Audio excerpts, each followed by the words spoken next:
Hi everyone, Nick here from SwitchJoy. Torchlight 3 is available now on Nintendo Switch, and publisher Perfect World was kind enough to provide me a review copy of the game. I've spent a couple hours with the game and I'm excited to bring you some initial impressions of Torchlight 3 on Switch. Let's dive right in.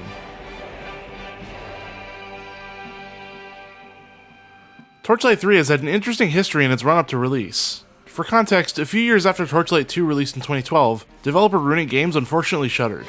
In 2016, Max Schaefer, one of Runic Games' co-founders, started a new development studio, Extra Games. That new studio went on to create Torchlight Frontiers, which would become what we see today as Torchlight 3. Originally, Torchlight Frontiers was to be a free-to-play, MMO-style game, but earlier this year the game was reworked and rebranded as Torchlight 3. I explain all of this because it still very much feels like the foundation of Torchlight Frontiers remains in Torchlight 3. I put maybe a dozen or so hours into Torchlight 2 on Switch, and that game felt like a smooth, fun, cartoony Diablo-like. Torchlight 3 retains much of that same feel, but does not appear to have the level of polish as seen in its predecessor. Though I don't have the capabilities of a team like Digital Foundry to test frame rates, if I had to eyeball it, on Switch it looks like Torchlight 2 runs at a fairly stable 60 frames per second, while Torchlight 3 appears to run at a variable 30 frames per second. Additionally, some of the UI elements clash with each other, and random bugs do appear from time to time.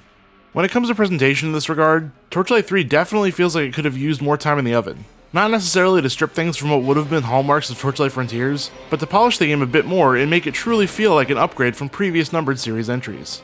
Right now, it just feels like a lot of things were tacked on late in an attempt to mask the free-to-play MMO influences of the game's previous iteration. That said, based on the first few missions I was able to play, Torchlight 3 is indeed fun. In terms of character creation, you can choose from 5 unique abilities across 4 different classes. That may not seem like much, but the combinations you can make between classes and abilities seem to make for some fun combinations. Torchlight's flagship pet system returns in the sequel as well, and recruiting more and more pets as the game progresses ensures you'll have plenty of companions to choose from not long after starting your adventure.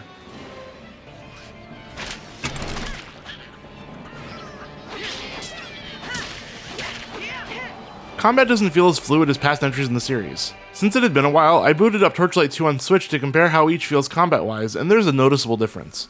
Where Torchlight 2's combat feels fast and fluid, Torchlight 3's feels a bit less so.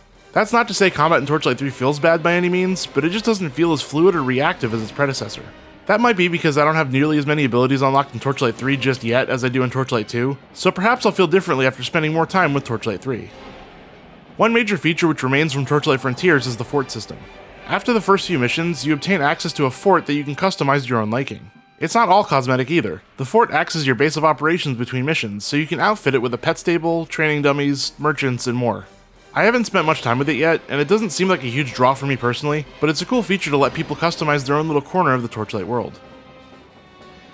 One final note is that it seems characters created via single player or multiplayer exist independently, meaning if you create a single player character and decide you want to take that character online, that seemingly is not an option. In booting up multiplayer, I was forced to create a new character rather than being able to bring over my sharpshooter from single player. That's definitely a miss, but I'm sure there are reasons that can't work. Just be wary of this if you decide to try to play with others.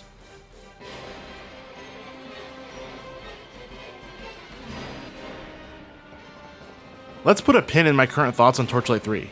While I think there are definitely some improvements that can be made in terms of frame rates and UI, and hopefully there will be in future patches, Extra Games has laid a strong foundation for Torchlight 3. I'm a huge ARPG fan, so I'm absolutely looking forward to how the game nets out across its entire campaign.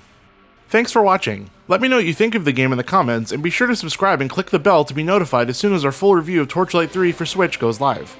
Until then, keep it right here at SwitchJoy.